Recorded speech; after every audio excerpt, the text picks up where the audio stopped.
Hey YouTube, I kind of stole my own thunder on the last video, but the fact remains it's time for us to get smart if we're serious about taking down the watchtower.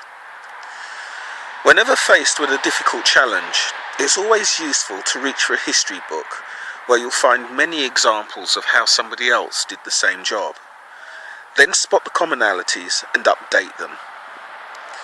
So first, the lessons from history. Religions, like everything else, are born, live, then die. The ancient Greek and Roman gods were replaced by Christianity, but the lesson for us is why were those religions vulnerable? They were vulnerable for three key reasons. They failed to meet the emotional needs of their adherents, and knowledge killed them. In the case of the Greeks, climbing Mount Olympus to find nothing but snow killed that religion. The Greeks had a God of the Gaps faith, replaced by Christianity, whose followers were smarter about the God of the Gaps argument. And importantly, there was suppression from Christians, along with ridicule, which is the root of our current day April Fool's activities. Out of that, we must of course reject suppression, but we can take knowledge and ridicule. Humans are social animals, and people hate being ridiculous. But a weakness is the emotional satisfaction that this faith offers people that need it in that form. The other lesson from history is the process of how authority and governments fall. In history, no government that loses the support of the middle class has ever stood. The elite need the cooperation of the middle class to survive. The middle class manage the working class, they manage the sheep. And from this we know that the Jehovah's Witness organisation, without elders, would fail instantly. Elders are the rock upon which the governing body depend for their status, money and position. Without committed elders maintaining discipline with the sheep, there is no religion. I'm sure you can see where we're headed now.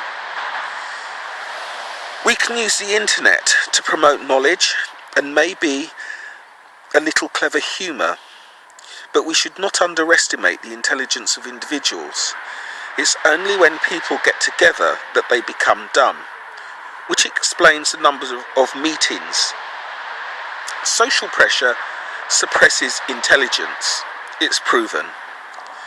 So to bring this religion down, we focus on organising ourselves, then making it hard to be an elder. For ourselves, we need to follow the structure of successful revolutionary movements to help reduce the impact of infiltration. Successful revolutionaries use groups of at least 3 individuals for each of the key activities. This ties down enemy resources, and if 1 in 3 is dodgy, allows for fast identification of the infiltrator without affecting group efficiency too much.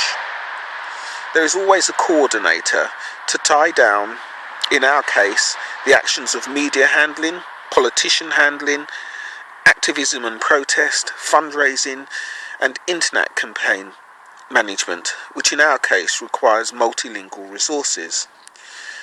Usually, the people that report to the coordinator are personally known to him, which may be difficult for us. In terms of making life difficult for elders, this should be fairly simple. They are in a highly stressful position of having responsibility, but no real authority, and that is just as Bethel intended.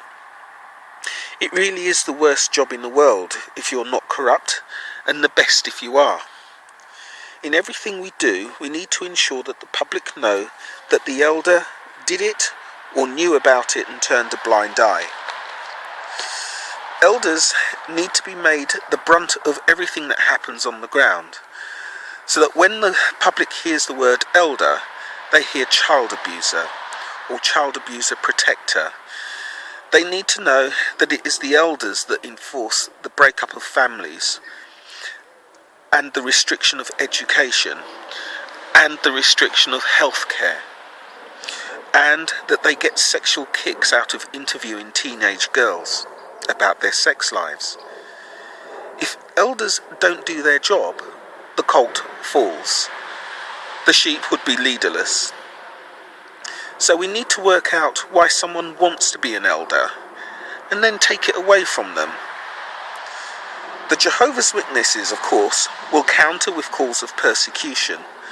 So if every interaction with the public, the Jehovah's Witnesses need to be presented as the ones holding power, especially the elders.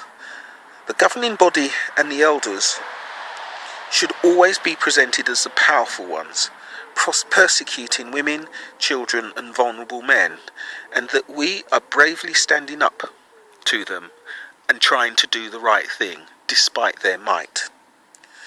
The "we are being persecuted" line would be the only resource the governing body would have, so we have to be careful about not giving them that out. We have the advantage of being able to act and react much faster than them. Look at how fast we reacted to their propaganda cartoon. But they do have huge resources, and if they did manage to land a punch, it would be devastating. So we need to be smart and nimble. So while they vote on what to do with us, we should bring them 17 more problems, bog them down whilst pushing the media message. That's what previous revolutionaries have done, because the correctness of our position is obvious to the unbiased and to the honest. As for media handling, each Western country should have a female. It generates more sympathy with the public, and activism should be handled by a man. Anyway, that's enough of my thoughts, but the thing that history says we also need is a charismatic, intelligent leader.